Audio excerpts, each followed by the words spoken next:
समझ नहीं आ रहा अपने सैलरी इंक्रीमेंट का क्या करूं। बेटा इतना क्या सोच रहा है?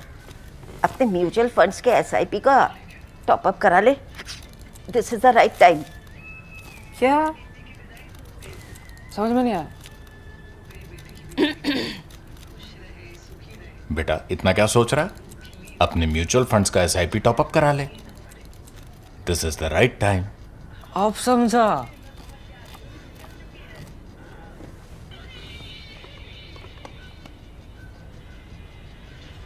Mutual fund investments are subject to market risks. Read all scheme related documents carefully. Welcome to the Worldview with Swasti, and once again, speculation is mounting over whether the Trump administration is preparing to take military action against Iran. Over the past 24 hours alone, the United States has deployed an aircraft carrier and 4 destroyers to the region. But at the same time, it is worth recalling that in June last year, which was ahead of the deployment of the B-2 stealth bombers, the US had positioned 2 aircraft carriers with a larger fleet. Now, Donald Trump has stated that he has sent an armada of US naval forces toward Iran just in case, he says, decisive action against Tehran becomes necessary. The question now is whether meaningful change is inevitable or are we jumping the gun? Earlier on the Worldview with Swasti, we have examined the political challenges confronting the Iranian regime and the growing unrest within the country. But today, uncertainty looms large, and particularly the military uncertainty. Does the United States have a clear and credible strategy, or could Trump's well known instinct for sudden, dramatic decisions once again shape events? This moment also calls for a closer examination of Iran's military preparedness. While Iran has long maintained significant military capabilities, much of that strength had been under sustained pressure following Israel's prolonged campaign against Iran and its regional proxies since the Hamas attacks of October 23. This discussion is especially relevant given the conspicuous absence of Russia, a traditional ally of Iran and Syria, from recent conflicts. Now, over the last year, Moscow has been unable to provide meaningful military support to Assad in Syria or Iran during the 12-day war, or more recently to Maduro in Venezuela. So the key question remains who, if anyone, will step forward to support Iran? Could China assume a larger role this time? And if so, would that involvement be direct or indirect? And to explore these issues, I'm joined today by a rare and respected military expert, Dr. Shahriar Sabet. Shahriar is a London based military expert with over 15 years of experience advising governments, including Iran's, and private organizations. He holds an MA in Middle East politics and a PhD in international relations from Durham University in England. And he specializes in geopolitical, security, and strategic risk. Welcome to the Worldview with Swasti, Shahriar. Thank you very much, Swasti. It's a pleasure to be on your show.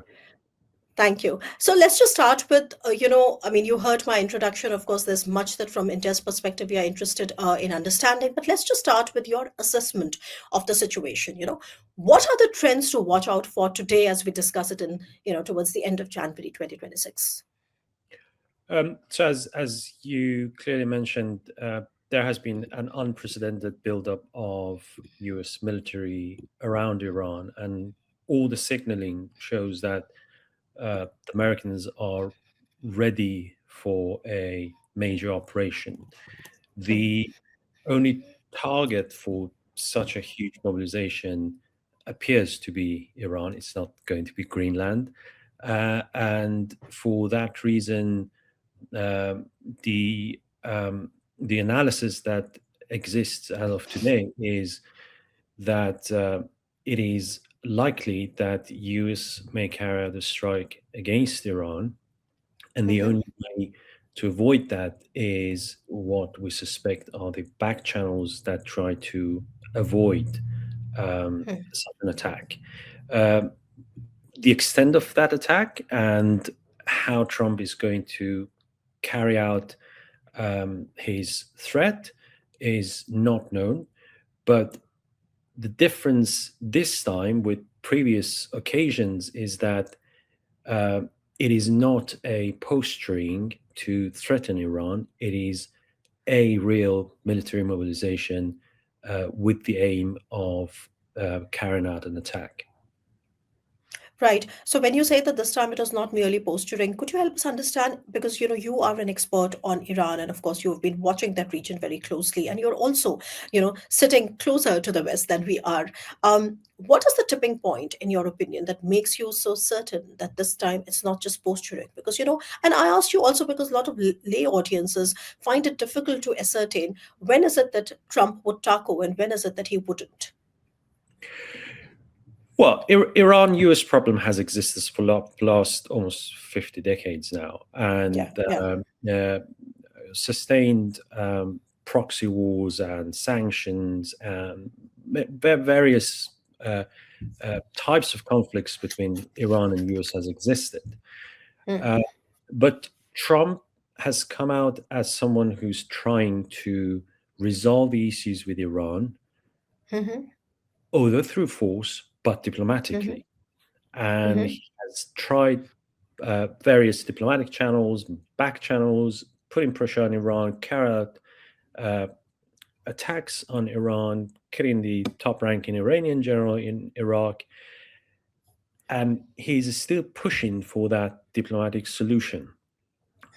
But I guess one of the reasons that he's moving troops closer to Iran at this moment of time is, of course, he made a threat that if Iran suppresses the recent wave of protests, he will attack Iran, and he wants to maintain that threat to some extent. Although typical of Trump, he avoided carrying out that promise in the right time.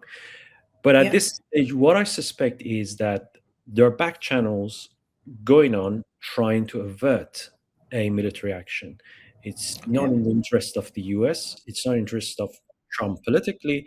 And of course, the region is not very keen on having an all-out war breaking out there.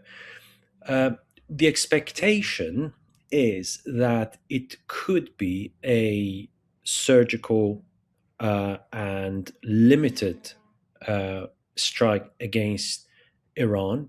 The targets, we do not know. Is it political leadership? Is it major military facilities or other nuclear facilities? This is not clear. But the problem for Trump is, at this stage, what is Iran's response and where that leads? And that is the unanswered question. Right. And would you like to add a little bit more on the US-Iran military signaling, or do you think that this is precisely what you wanted to say? Theater is very clear that they are, and it's not only US now. It's the US allies have also deployed assets into the region to protect regional allies, including Qatar and other countries. There are activities in Jordan, and it is very obvious that there is sufficient readiness for an attack. On the Iranian side, Iran was very busy with addressing this latest wave of protests, as you know. Yes. And since June war, Iran's defense capability has diminished significantly. There is not a strong air defense which can sustain confronting a major wave of air attacks by a country like the US. However, Iran's strength remains in its missile capability, and they have been trying to upgrade that and increase that asset that they have in hand for a day like this.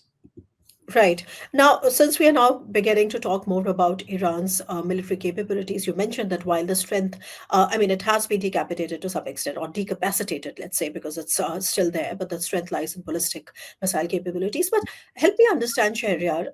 You've studied it so deeply. Let's just start with the core Iranian defense doctrine. So I think we looking at Iran's defense doctrine, we need to look post-Iran-Iraq war. Yeah. And Okay. during Iran-Iraq War, of course, it was a defensive war for Iran, Mm-hmm. and that somehow continued post-war, but with a different view. So the core elements of that doctrine is being, in my opinion, asymmetric, defensive, and regime-centric. Asymmetric is because of waves of sanctions and restrictions. Iran cannot access high-tech capabilities, import arms, buy fighter jets. So it has resorted to other ways of creating a defensive environment around it, like proxies and also Yeah. other tools that they have. It is defensive.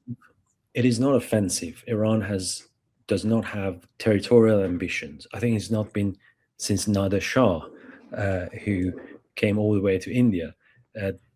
There has not been a conquering ambition by Iran, and it has always tried to maintain its territorial integrity and be very defensive. So there is no sort of territorial ambition. Even if we notice sort of Iran carrying out attacks against Kurdistan or, if I'm not wrong, into Pakistan at some point, the goal of the defense system is to preserve the integrity of the system in place. And of course, territorial integrity is part of that. But the main objective is to safeguard the regime. And that is why when there are occasions of unrest, the same defense system that exists has to divert resources to suppress these unrest. And those are the moments that you hear that, oh, this is the better opportunity to attack Iran because the resources have been diverted.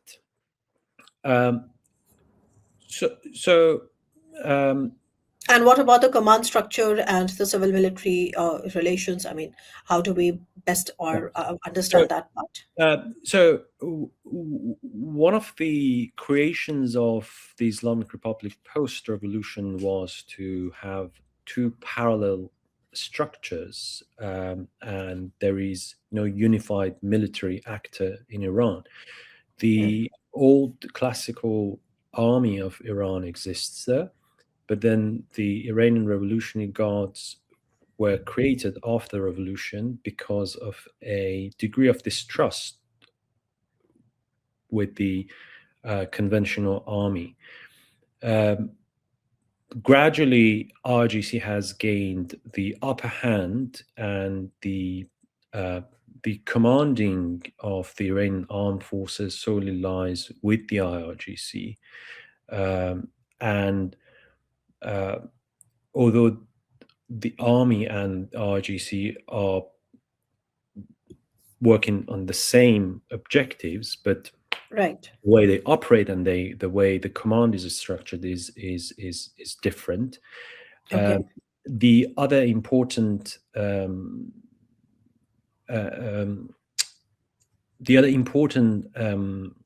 thing that you can see in the Iranian command structure is that there is a degree of decentralization, especially with IRGC. Although the core is very centralized, but then the units have some authority and autonomy, as we have seen, for example, the seizure of the American Marines in the Persian Gulf and other Right. occasions. This is what makes it very dangerous, though, because Okay. this produces that being incoherent under stress, and when there is a lot of pressure on the core of the system, you may have units on the edges of the system that carry Very out interesting. Yeah. attacks, carry out decisions made by them, which may Yeah. endanger may create a bigger conflict. Right. And since you've been mentioning about all these, elements and aspects, I think what I have to ask you about the two strengths that Iran has, and of course, that these have been discussed again and again. One, of course, is the missile capability and the ballistic missile. So I would like to understand from you the status of that. And second, of course, the drone deterrence architecture, because one of the things that made waves from Iran were the Shahid drones used against Ukraine by Russia. So missiles and drone deterrence. How do we best understand that architecture and its status today? Again, this is a legacy of Iran-Iraq war, that Iran Okay. did not have sufficient capability to confront Iraq, while Iraq was importing a lot of arms and missiles from seas. The same of sanctions and restrictions pushed Iran to compensate its air power weakness with creating another form of strategic deterrent, which was its missile capability. That was something that could be manufactured and created inside Iran and en masse and in huge numbers. And because of the amount of missiles that could Iran use, the idea is that it can overwhelm any air defense system. And in the case of Israel with the June war, the missiles had an impact. The majority of these missiles were intercepted. However, the ones that could pass through the Israeli air defense created enough damage. So what Iran is using is relying on the missile capability for its survivability, also dispersal, because it can be easily dispersed across the country, and the volume, of course. So it's not looking for, say, precision or being able to be dominant in that field. Also, on the drones is also a legacy of Iran-Iraq war. It's not something new. The Iranians have started manufacturing drones during Iran-Iraq war, and this is a technology that has existed, but then it culminated into the Shahed drones that then Iran transferred the technology to Russia, and Russia is using. It has exactly the same use in Iran's defense strategy, and it has been. Iran has not heavily used it except in June war, and it didn't really play a central role. But we have seen the effect of Shahid drones in Ukraine, and also a variety of Iranian-inspired drones or Iranian-made drones in other areas like in Yemen. And that has been a successful product of this defensive strategy. Right. And so how does all this play out? How do we connect these dots to understand what then is Iran's, let's say, air defense, capabilities overall? Because we are not discussing regional actors here. We're also trying to understand as vis-a-vis United States, some sort of a surgical strike, like a strong blitzkrieg, okay, and kind of a surgical strike by the United States. So how would you help us understand the reality of where things are versus what is the narrative? How do we connect these dots? So at present, Iran cannot really reliably defend its airspace against a peer adversary, especially since June war. The Russian air defense system and the locally made systems showed that they're not effective. And its air defense currently... Shahriar, could you tell me if Iran uses what kind of air defenses from Russia does Iran uses? Are they the S-300s or the 400s? Yeah, S-300s, but you know that they they were not effective in the case of June war. and they were either taken, and Israelis were also surprised that they could take them out very easily in the first hours of launching their attack. So because of that, they are heavily reliant on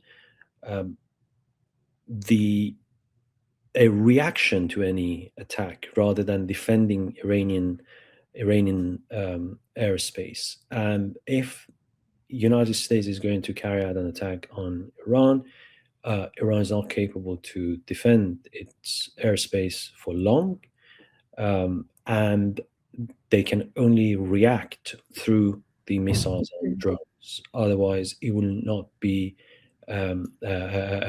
There is no effective air defense that they can rely on at present.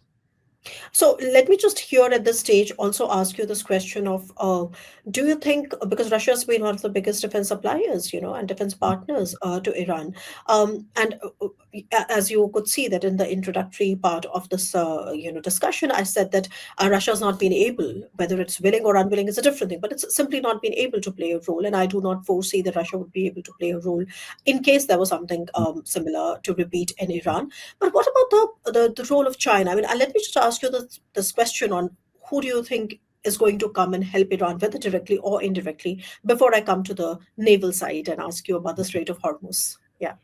Well, I don't believe that either Russia or China will come to help Iran, other Okay. than diplomatic support. Mhm. Both China and Iran, China and Russia, Iran has a long-term strategic partnership agreements. Mhm. Mhm. There are defense elements within these agreements, but Mhm.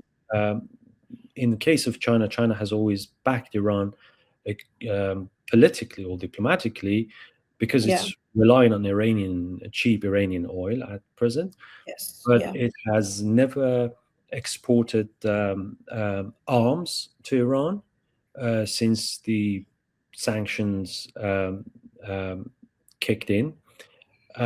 And they may have exported components that Iran has Okay. used in missiles, but China will not aid Iran in a confrontation with the US. China is not in Okay. China's policy, and China will not get engaged in any conflict between Iran and the US. The same, of course, applies to Russia, despite the fact that there is again a strategic partnership between the two countries. Mhm. Russia enjoys Iranian arms import, although less reliant. They have now the technology of manufacturing um, um, inside Russia, but they're heavily engaged in Ukraine. And Yeah. again, Russians are not going to enter a direct conflict with the United States. Yeah, yeah, that's right. And what would you have to say about this, this aspect, and I mean, this discussion that though China may not play a direct role, but China, for example, the Emiratis do source the Chinese drones and battle test them in Yemen against Houthis, right? So, I Mm. mean, there's also an Yeah. indirect sort of network which is at play. So, do you think you could see something more on that front? Because you did mention components. So, do you think there's something like that, or is it mere speculation? No, well, China and United Arab Emirates is a different story. It's like any other commercial activity. The Mm, UAE is not under sanctions, and mm, they also have a way stronger relationship mm. with China. So it's natural that UAE can diversify its arms portfolio and import Right. from Russia, China. But this will not happen with Iran, and Iran cannot import any Chinese-made arms. Hmm. But again, it's a speculation that um, Iranians, like they have done in other countries, in these drones, you have Mhm. components made in various Western countries. So you can As imagine well. that there Yeah. are channels that smuggle these into Iran, Hmm. and the same could happen with China. But Hmm. we don't know. Maybe Chinese state approves some of these exports.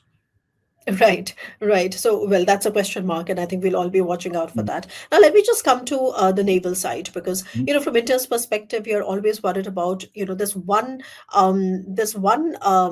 so to say, arrow in Iran's arsenal, which is blocking the Strait of Hormuz. And how do you sort of help us understand not just the question on Strait of Hormuz, of course, which is a major slog, but also the naval doctrine, because you did refer to this earlier in your remarks. So the naval capabilities, the naval doctrine is going to play any role? Do you think there would be a blockade, if at all, if it is pushed to the corner, or do you think this is again more speculative than anything else? Again, Iran's naval doctrine is very similar to its the air defense, as we discussed. It's not controlling the sea. It's trying to be in a defensive mode and creating economic disruption, basically. That has been successful in the late years of Iran-Iraq war, as we remember the tanker wars. And the focus of Iran is on raising the risk. That will, of course, increase costs across the board, energy markets, insurance, and from that you can go all the way to full closure of shipping lanes that go through the Persian Gulf and Strait of Hormuz. Well, the limited harassment that they can cause in the area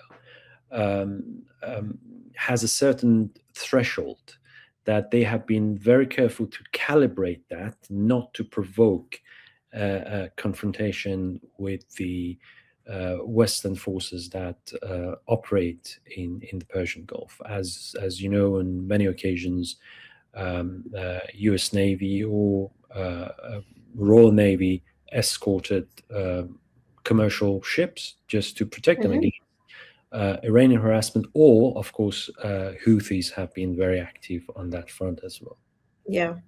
Yeah, so and that brings me to the question of what kind of strategic depth do you expect Iran sort of projecting with the use of its proxies? And here, of course, since we are discussing the naval doctrine first and the Strait of Hormuz, why don't we just begin with Houthis? It's been very difficult to rein them in. There have been strikes on them by Americans, by the British. Israel has joined, later pulled out, but then let's just start from there. Do you think that is something which Iran is going to use to maximum effect? So there are a few angles to the proxies. One is that Yeah. they have been weakened a lot after the war. Hezbollah is not that active and is struggling politically inside Lebanon, and then Palestinian groups, we know how they are these days. We remain the only remaining partners of Iran are the Iraqi militant groups, Right, that's right. the Houthis. Yeah. Yes, they have made the statements that they will come to the aid of Iran, but Yes. I would always caution on the depth that these groups may sacrifice their interests if and when Iran is under attack. This is a misconception that Iraqi Hashd or the Houthis are on the phone to Tehran to coordinate everything that they do. I don't believe this is correct. They have their own political agenda, they have their own interests, and Okay. they are, of course, aligned with Iran and relying on Iran, but that does Yeah. not mean that they are happy to sacrifice their own interests for Iran. What I would predict is that if there is an attack on Iran, we'll see a sustained reaction from these proxies that will cause trouble for the Americans if they're the ones who are attacking, and how long that takes for them to stop their reaction, it all depends on the core conflict that is happening. So yes, they will cause, they will react to any attack on Iran, but the length and depth of that is not clear. Right. Interesting you made that point because I think that is the reason why most recently the argument that has been made so far is a quick surgical decisive strike by the United States is perhaps the most um, probable scenario rather than a prolonged or protracted conflict. And But since we're discussing this, yeah, one point on that yeah. strategy. True that is an option, but Hmm. what I understand is that Trump's problem with that option is, so what? What is the objective? If it is, for example, taking out the leadership of Iran, would Hmm. that lead to a more radical system in place, or it will lead to the collapse of the Islamic Yeah. Republic? Right. Again, the same applies to a attack on the military facilities, and how will that play out? What is the objective of that? So that's one of the issues that um, um, the military strategists in the US have not resolved it, and they need that political input of what comes next. Yeah, because in the 12-day war, the clear the objective of that particular action was to basically make sure that Iran is not able to enrich uranium, and there was a site in Fordo that they wanted to take out. But this time around, I think it makes a lot of sense to ask this question: what are these strikes for? Are these strikes aimed at toppling the regime? Can they do that? Yeah. If so, what is going to come in its place? And I think I've read a whole host of things about what to expect. The situation is not really that black and white. But since since you're a military expert, I thought I'm going to focus more on the military aspect. But for sure, I mean, without these strategic objectives, it is just half story told. But at this stage, Shahriar, please help me understand about because this is a thing that you mentioned when we were discussing about today's discussion for the worldview. You said that domestic instability could also become a military vehicle. Could you help us understand why you said that statement? It's quite interesting you made that statement. Well, the Islamic Republic of Iran has tried to survive many waves of protests for various reasons throughout its history, and there have been political protests, there have been social protests, and economic ones. Like the recent one was mainly started because of the economic pressure. Every time there is internal instability, the military resources are diverted, as I said, to suppress the protests and bring back stability. And whenever these domestic pressure rises, Iran is at more risk from external threats. And you always hear the possibility of an opportunistic attack on Iran. But the issue is that a country like Israel or the United States cannot solely rely on the unrest inside Iran, because, again, the achievement of any attack should be very clear. And on this occasion, they are not quite sure. And also, the protests have calmed down for now. And the readiness of the military in Iran probably has back to normal. And what I see and hear, although there is the internet blackout still exists, so it's very hard to get any news out of Iran. Right. Their posturing is now fully ready for a war. So internal instability basically makes Iran weaker in the face of a foreign threat. And by the way, that becomes a reason for these protests to calm down, and Iran uses that threat to rally around the flag, because the majority of Iranians, even those who are not supporters of the regime, when it comes to the territorial integrity of Iran, everyone becomes more anxious, and and that is why these threats during the protests have never been helpful, really, because it creates more suppression domestically, and also makes people to leave the streets. Interesting. So, I mean, then since we've discussed, I think we've touched upon almost everything that one could be wondering about, and thank you for that. But then, how would you sort of sum up your thoughts on the current tactical and the operational environment and readiness? I mean, tomorrow, let's say if there were to be something, how would you that then, in your opinion, describe that? Well, I think currently, as in the current environment we are in, it is characterized by a very high tactical activity and a very low strategic escalation. What I mean is that you can see the signaling from both sides. It's very ambiguous. We cannot really establish what each side is trying to do.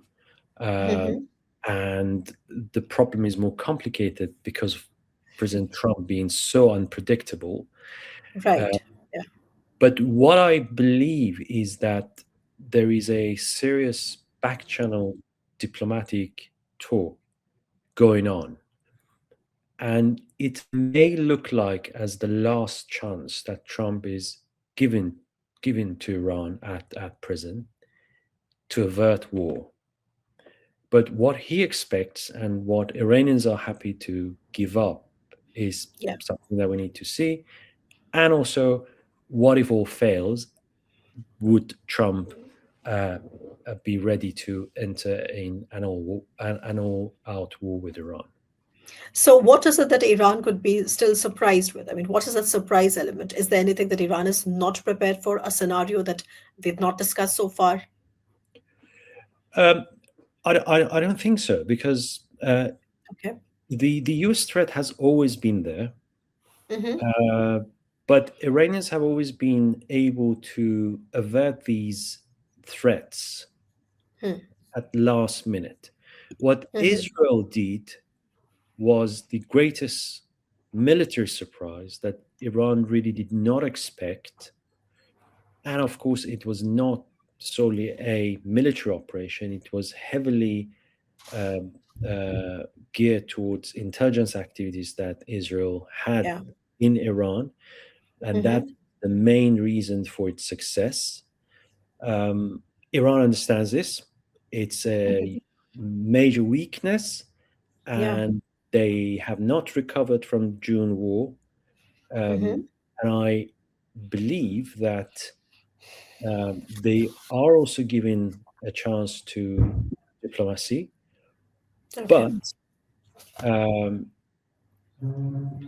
we do not know how far they can go in agreeing to US demands, and that opens Iran to this risk of war. I think that at present